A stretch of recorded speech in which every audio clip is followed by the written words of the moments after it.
Welcome back. Welcome. Another episode of Living with the K's. That's right. Yeah. Oh yeah. Episode 3, season 2. Yes, season 2. Yeah. I think so. We good to record? Let's do it. All right. So today we're discussing a topic near and dear to our hearts. Every topic is near and dear to our hearts. Yeah, but this one hits home. Okay. I thought the others did too. We have all these episodes in our home, but yeah, this one hits home. Yeah. Does it not? It is. It's more personal, but I was thinking about that. When we opened up the episode, I was going to say this one's really personal for me. But I was like, but every other episode's also been. But it's different. We'll say that much. Yeah, I mean, the way you were prepping for this, you put a lot into it. So I did. think you felt it in your soul. I did feel this one in my heart. All So. right. Anyways, it's about being a business owner, And being in a relationship entrepreneur, CEO, whatever you want to call it, at the same time. and having a partner. What inspired this? So we actually had a friend reach out, and I think this friend was going through something at the time and was like, I need some advice. I'm stressed, like this is happening at work, and my partner doesn't really understand. I feel like I can't show up for my partner while going through this, and just, life is stressful right now. And I love that, by the way, that you all are engaging, you're taking it a step further. We're asking you all for ideas, for content, just to figure out like what are the conversations that people aren't having? What are the things you all really want to hear about? Because we have what we think folks should be talking about, but then there's really what's happening in your lives. And we want to be there. We want to be a support system, and we want to be honest and vulnerable with you all too, so that you can get through whatever it is you're facing, with the purpose of really empowering your relationship, because that's what we're here for at the end of the day. I think one of the things you may have written this quote down in terms of how she said that she felt. I'm gonna get to that later. Okay. Have a little tee up for it. So don't take my punchline, please. Right. Clearly, we didn't discuss the parts that we're going to talk about together. But when that was sent to us, I think we really felt that. We've both been there. Me as the partner, and then obviously Kareem being the CEO and feeling it on his side. We wanted to just share our story, share how we get through it, and hopefully help some others. And I just maybe backtrack a little bit. When we met on a dating app. Coffee Meets Bagel was the app. And Cadecia had looked at my profile, and what did it say at the time? Yeah, it says CEO. I'm like, CEO of what? Everyone in New York is an entrepreneur, business owner, CEO, so I didn't believe that. Okay, so if everyone's that, then why not? Yeah, because anybody can open up an LLC. Anyone can open up an LLC. In fact, I think, let me ground this in some context, millions of people around the world every single year start businesses. I got the number in 2023 in the US only, so not globally, but obviously you can multiply this number. 5.4 million applications submitted to start businesses. So when we're talking about context and why this is timely and important right now, millions of businesses are started every single year. Odds are you or someone you know is starting a business. But I think what has also stood the test of time, regardless of the internet, all of this AI stuff, is the business survival rates. So 50% of businesses fail within the first 5 years, and 70% fail within the first 10. Wow. So just so you can imagine, you're going in there and the odds are stacked against you.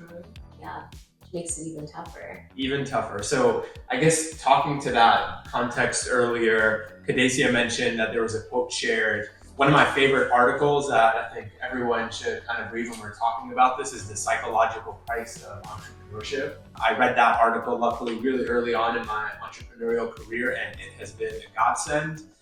But it's one of those painful reads.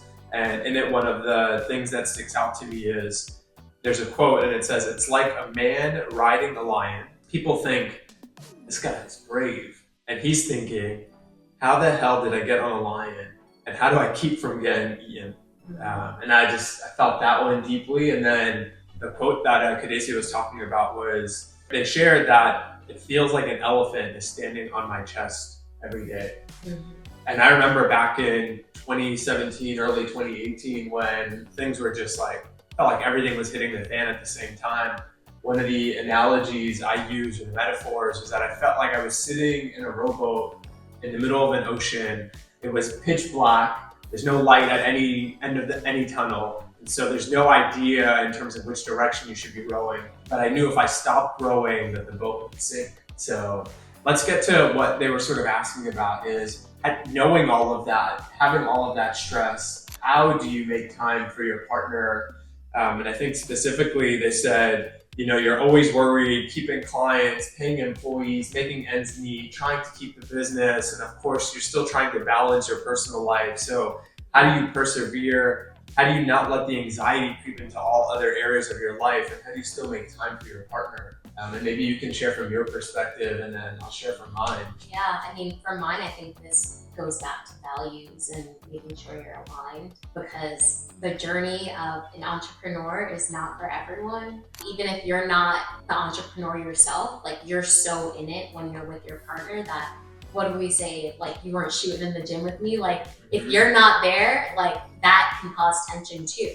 So you have to show up, you have to do it. And like at the end of the day, like you're the one who's in charge of people's lives, So it comes on you, you feel the stress, and you have to be like, can I handle this stress? Am I ready to move forward and build with someone where I know like one day I may have to cut my salary because the business isn't doing well, or like, there's pros and cons, but so is your tip not to do it because it's not for everyone?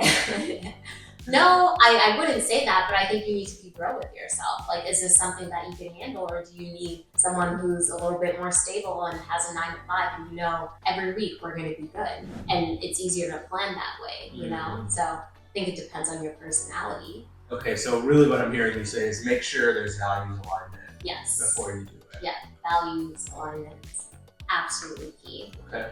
I think another thing is having a routine that allows you to de-stress. I like that.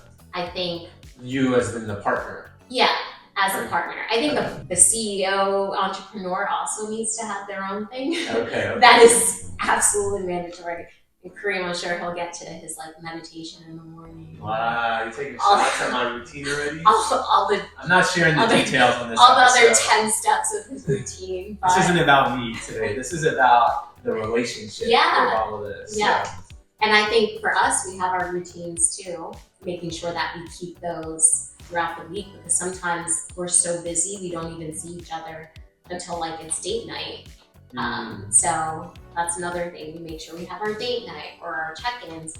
We started this new thing actually. We also did an entire thing an episode on rituals. Yes. So definitely encourage you all to check that out. Yeah, but our rituals are always changing as our life changes. Absolutely, they can evolve. What's the new thing you were going to tell them about? So the new thing is we'll have our check-ins where we just talk about how did our week go, and there's a full agenda, and I loved it because I didn't have to create it, but it was great, and I was like, this is exactly what we needed. Oh, that's not how she felt at the end of the first meeting though, but I agree, it was necessary. I'm glad we had it. It takes time, She loved the idea of it. Yeah, we just needed more time. We need more time. That was the thing. 45 minutes was not enough to get through our entire week of not seeing each other, so.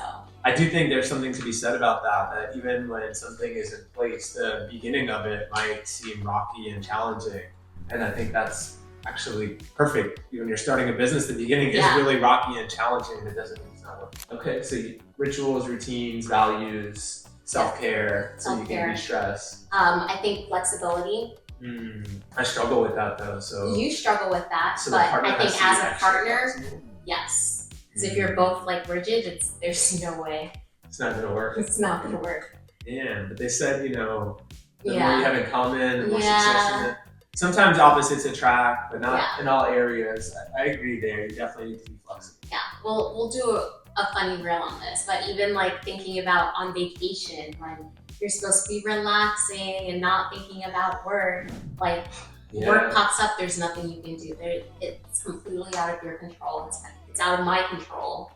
It's out of our baby girl's control.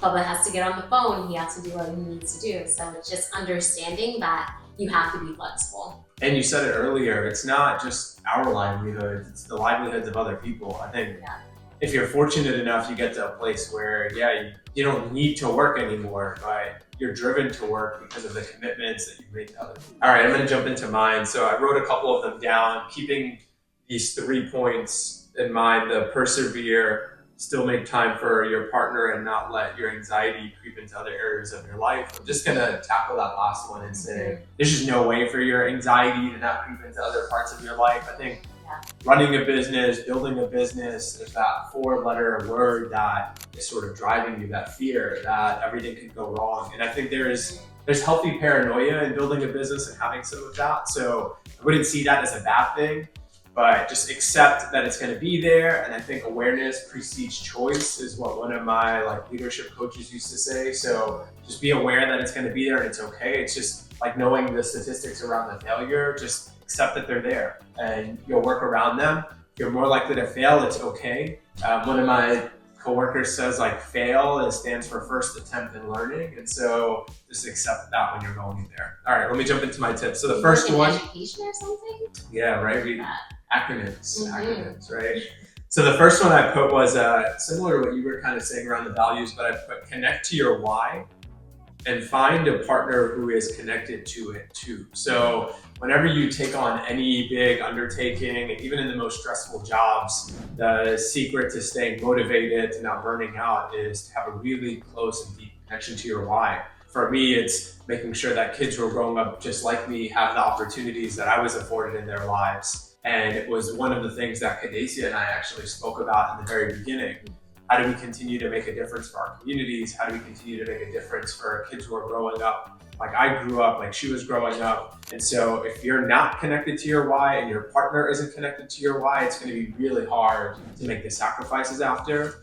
And I wrote it down as a little asterisk, but it's a bonus if your partner is empathetic to the journey of an entrepreneur. That was really important for me in the beginning when I was dating, was looking for someone who, I don't think you'll ever fully understand it until you're the one doing it yourself, but there's levels of empathy. And Kadesia's grandfather was an entrepreneur, and so she kind of had that firsthand proximity to it and could at least understand what that could look like. I know when I was going down the investment banking route, I was like, there's no way you could ever date or marry someone who didn't understand what the investment banking lifestyle is like. So there's a degree of, this is different. It is challenging, it's different. You need to have someone who understands or wants to understand. And then I think if you can't, that's fine. More important than that is finding someone who actually cares about what it is that you're doing and why you're doing it. I don't know if you have anything to add to that. Yeah, no, I think that's perfect. Yeah, so I put that first. I think first and foremost, you start there. The second one I put was over-engineer your support system and your recharge and recovery plan. So over-engineer your support system, because you always need way more support than you think you're going to need when you're starting a business. Yeah. We have a couples therapist. We have individual therapists, but I see my individual therapist more than Kadesia sees her individual therapist, and I have no shame about that. I could be better. But sometimes when you're an entrepreneur, you're thinking through things, your scenarios go crazy because you're always trying to figure out patterns and make predictions. And so it's healthy to have that continuous check-in. I have an executive coach that I'm invested in. I have an advisory board with people that I check in with. I'm in 2 mastermind groups. So over engineer that. I'm in entrepreneurial communities, fellowship groups. You can't have enough. The journey is difficult. Even when you have someone sitting next to you, there's moments where it still feels lonely. And that's the one thing leaders will tell you when they're running an organization, because it's hard to have someone else in your shoes in the moment when you need to make some of those difficult decisions. So there are moments that feel really lonely. There's moments where you can't really share with other people. There's times where I haven't been able to share things with Kadesia because they're sensitive or they impact other people's lives that I wouldn't want her to know. So over engineer that support system. You cannot have enough of a support system when you're running and building a business. And the reason why I say that is because you want to almost by accident be running into people who understand your world, because it will allow you to release things that you might be holding on to that could be weighing you down. Yeah. Well, let me stop. Is there something you want to add there? Yeah, I'd say that goes for the partner as well.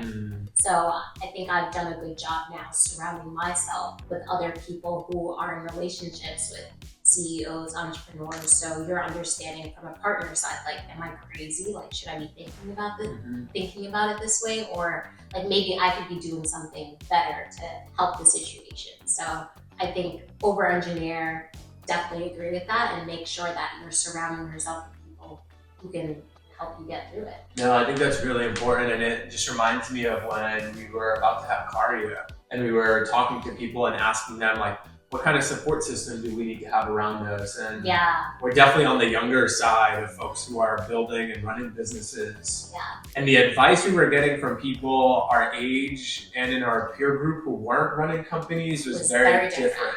Like so different. Significantly different. They almost thought we were like crazy for going about it the other way. So I think that was another perk of getting the advice from people who are actually experiencing what you're experiencing. Because once they shared their way, you were like, oh, okay, this is normal.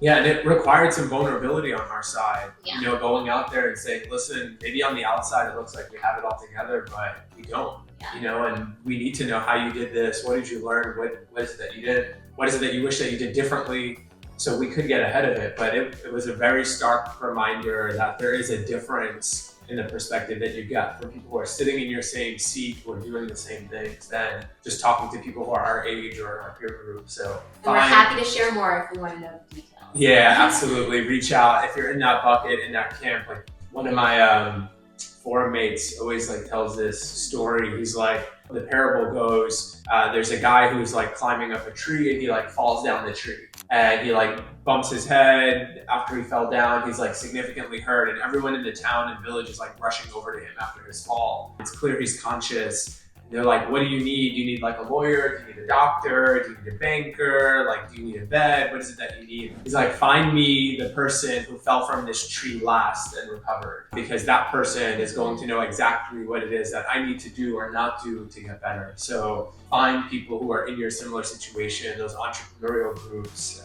to help you. The other side of it is your recharge and recovery plan. And sometimes Kadesia thinks I'm like crazy with how intense and disciplined I am with my structured routine, but so much of what I do is to minimize the stress. Like there's a lot of stress and pressure that comes with having other people's livelihoods in your hand. That's not something that I take for granted, and it means that I need to be 10 or 20 times better, so that way my people understand that I'm doing everything that's in their best interest. Yeah. And they say pressure is a privilege. You gonna add something there? Yeah, I will say that in the process of him having his routine, it does sometimes create some stress for him, which I then feel. So it's understanding that with those routines come kind of just some strict guidelines, strict schedules. Mm-hmm. For example, if Kareem is waking up to go work out at 5 a.m., like he needs to be in bed by 7:45, you know? 5 a.m.? No, I could be in bed by 9. But if, oh, you mean like our routine. Oh, yeah, 7:40. Yeah. To get up at 3:40 so I can make a 5 a.m. workout. Yes, right. But that means like we're not hanging out till 8, 9, 10 o'clock during the week, you know? Right.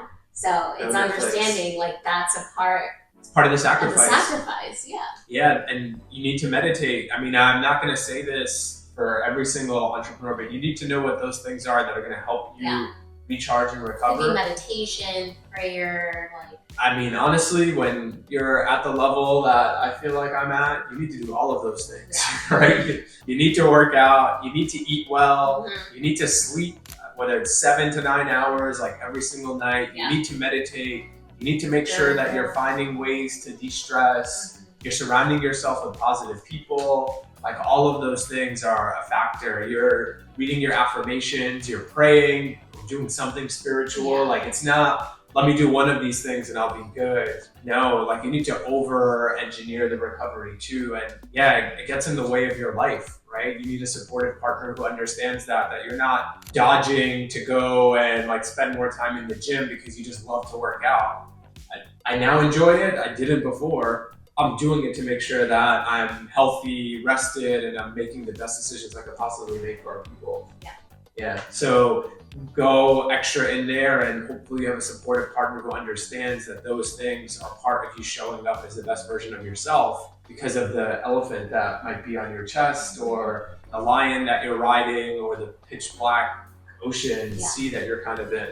And then my last one I put was be vulnerable, share what you're feeling, and co-create the solution. Like if you can't tell your partner what you're going through or what you're dealing with, and saying things like, hey, I feel really overwhelmed right now because, I'm feeling really stressed out right now. Stress is not bad. In fact, like they say, stress could be healthy for you if you know how to deal with it, right? If you view stress as something negative, it will be negative. If you view stress as something that could be positive, then it will be positive for you. Right? I love it in the context of like working out, right? The only way your muscles get stronger is by stressing them out at the end of a workout. So it can be positive. You don't want to overdo it. And I'm not a scientist or a doctor by any stretch of the imagination, but good things can come from being stressed out. But be vulnerable, say that like, hey, this is what I'm going through at work right now. Here's the things that I'm dealing with. And understand that your partner isn't sitting there to give you solutions, but we just did it this week, right?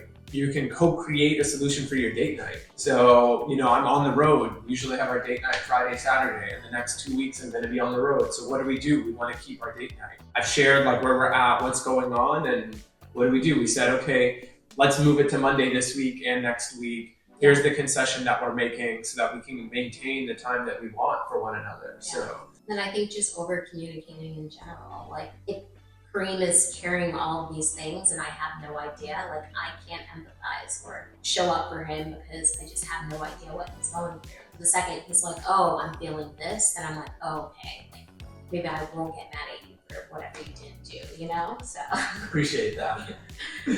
Yeah, there's a lot. Listen, we started at the beginning of it, but I also will say like starting and building a business is one of the most important things you can do for society. In my case, I feel like I've run a business that is so centered on helping other people. And there's what we do every single day to improve the lives of kids growing up, just like I did. But then day to day, we're giving people a sense of purpose in their work. Like we're creating a workplace that people want and love to be at. We're giving them a sense of belonging and purpose as well. And I think that's just really special that we have the opportunity and God's blessed us with the ability to do something like that. So yeah, it's really stressful. It's really challenging. It's really hard, but at the same time, it's also incredibly rewarding. And there's so much good that can come from it, both for you, for society, for the families that you're impacting day in and day out. I hope we talked about those, right? The persevere, connecting to that why, making sure your partner's connected to it, making time for your partner. And that's what I was saying about co-creating the solution. Hey, maybe we can't keep our Saturday or Friday date night this week, but that doesn't mean we can't squeeze something in that might be smaller. What is it that we can do together? Right. Sharing how I'm feeling and why I'm feeling about it. Because you wouldn't be in a relationship with someone if you didn't really care about them and want them to be successful. And then not letting your anxiety creep into other areas of your life. It will. And when it does, talk about it, single it out, not to keep the elephant in the horse analogy, but surface the elephant in the room, and they need to know that they're there. So that way, to Cadesia's point, they know, right? And they have that context. What questions do you have for people? I have some tips. Oh, I thought we did the tips. Did we? Those are my tips. Oh! So you should give yours then. Well, so one thing I would add that you didn't mention is I think you need to be able to set boundaries, be able to separate personal from business, because I think just when you're in the business world all the time, everything can get blurred. I think I mentioned this before, Kareem had said something to me and I was like, this is not a business meeting. We need to just change the tone a little bit. Oh, that's the meeting that she said that she loved earlier. But yeah, I think it is important because sometimes you need to bring a different self, and it's a little bit harder when you're CEO and husband, So it's just figuring out what is this conversation right now and how do I figure. What did I say to that though? What was my response? I think, what did I share? You said this is a business meeting to you. That's right. So. And I said, well, you still need to check your tone. This is not working. I needed to check my tone, 100%. Yeah. But she only gave half my response. So don't leave me out there to dry. I said, we need to do this business meeting so that way our date nights aren't consumed with these things. Yeah. Right? I felt like our date nights were becoming all about the business stuff that we didn't talk about. Right. What's going on with schedules. That's true. Because we're so busy calendar. during the week that by the time we get to date night, there's no space to talk about anything else. For weeks, our date night would be about our childcare situation. Let's set up a separate. Story, but yeah. Yeah, let's set up a separate meeting. It'll be a business meeting. We can tackle those items. And then when we have our date night, it could be about us and like what's going on for us. I agree with that. So yeah, I could have absolutely had a better tone throughout it, but it was a business meeting. And if someone out there has a better way to do it, let us know. Yeah. I've not been able to find someone, and I asked our crowd of business leaders, do you have a setup that works weekly that doesn't feel like a businessy check-in to talk about the things you need to discuss, like logistics, calendars, travel, finances. Yeah. So there's a lot there. Yeah. So I'm not a big fan of the separate the business from the personal. It's just really hard to do. But you're still separating it. I try, but it's difficult. It's a lot easier said than done. The lines are always really blurry. Yeah, but awareness precedes choice, right? Awareness precedes choice. That's all I'm saying. It's not perfect. It's attempt. I do have some questions though. Okay. So I'd say it's important to understand your risk tolerance, understand what that looks like, how far you're willing to go, and also what is your stress tolerance? Because I think everyone has different stress levels. Are you willing to just like drop everything at the, it's very different as a entrepreneur, CEO. It's a different lifestyle. So you need to understand, is this something that I'm willing to jump on the bandwagon for and like just go? It's hard. What would you say, like, is that for the partner to reflect on? Yeah, I think that's for the partner specifically. Yeah, the other one is just how comfortable are you with being with someone who has a demanding work schedule or a demanding work schedule for yourself, and just understanding that flexibility is not there. Like I remember we had some friends who it's like, once it's 5 p.m., like I don't want any work to be spoken about in the house. And like, that's not an option in our household, like we're working until late at night, both of us. And on the weekends sometimes. Yeah, the weekends, like it's just normal, but for some people that is not normal, and that's not something that they want to be around them at all. So it's understanding what works for you. So I just, to the first one, the risk tolerance thing, it's something that's not really discussed. Yeah. And you're not always aware of. And when it finally surfaced for me, I think I was in my mid-20s, but I realized I have a really high risk tolerance. My father was an entrepreneur, and so I didn't know anything different. Yeah. What people saw as being risky, I didn't. So when you're talking about understanding your risk tolerance, also know that not everyone is aware of what their risk tolerance is. Yeah. It wasn't until later that you're uncovering that self-awareness that I realized I had an incredibly high risk tolerance. I mean, I turned down a full-time job offer coming out of college that would have paid me $70,000 a year with benefits. To make donuts, or not literal donuts, but a zero, no guaranteed income. To keep building and running this education organization that I had started, and I wasn't losing sleep over it, and anyone else I talked to is like, what? Like your family needed that money. Yeah.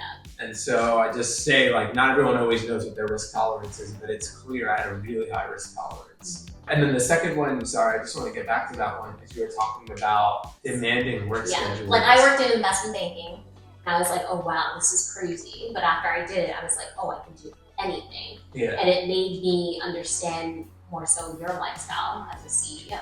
Yeah. I just think it's also really difficult to not have a conversation about that in the beginning, and figuring out like whose life, like work in that moment is going to take priority. Yeah. And then how do we support that? If both of our lives are going at work, going to be going at the same time, how do we make sure we have the right support system to be able to do that? Yeah. So it takes a lot more intentional planning. It's not that it's not possible, but if you don't plan for it, it'll be so much more stressful and create many more challenges for you. So I know we've had those conversations, we've revisited them. We were even at one point like building a real estate portfolio and realized, okay, now we're doing too much, right? We're spending time on both of our careers. They're both incredibly demanding. We welcomed our beautiful baby girl to our family, and even with a support system, trying to manage something extra just didn't feel right for us. Absolutely possible. You have to ask yourself, like, what is it that you're willing to sacrifice and compromise for it? So my two questions, I put, if you're in the early phases of dating someone, I would ask them, like, could you envision yourself starting a business one day? Because not everyone's always conscious of it, not everyone's always thinking about it. And I think that'll be a good segue into what Kadesia was saying in the beginning about the values alignment and figuring out the risk tolerances. Because if it's not something that's on your radar and it's on your partner's radar, then you can unpack, like, okay, this is something I want to be involved with or not. Then I put during, maybe you're both together, you haven't had that conversation, and now maybe it's coming up because you're watching this episode or someone around you is doing it and you're thinking maybe this might be in your future. And I would ask, what and how much are we willing to sacrifice if one of us wanted to start a business? So I started early. I had nothing to lose in the process. I think it's much harder when you're older and you have a family or you have a house or something like that. It's your decisions aren't just impacting you and your employees, they're impacting you, your employees, and your family. So I do think you need to know how much you're willing to sacrifice. And what I sort of joke with some of my entrepreneurial friends about is, it doesn't matter how successful you are while you're running and building your business, as long as you're starting a new year in operation, all of your chips are on the table, you're back in the casino. I don't ever see a scenario where I'm not all in while I'm running the business. And to Kadesia's point, she said it, there's times where I've cut my salary back to make sure that our people had what they needed to be successful. And so as long as you're in operation, all of your chips are on the table. And is that something that your partner or you are going to be comfortable with when you start a business? Someone wrote a book once, it's leaders eat last. And I do think the best leaders do eat last.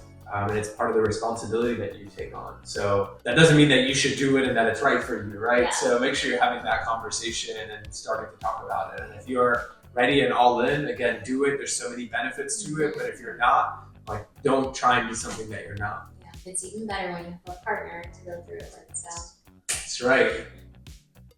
Good luck to you all. Again, we're always excited to hear from you. If there's more y'all want to share or want insight on, reach out. We're a message away or a DM away. great. Right.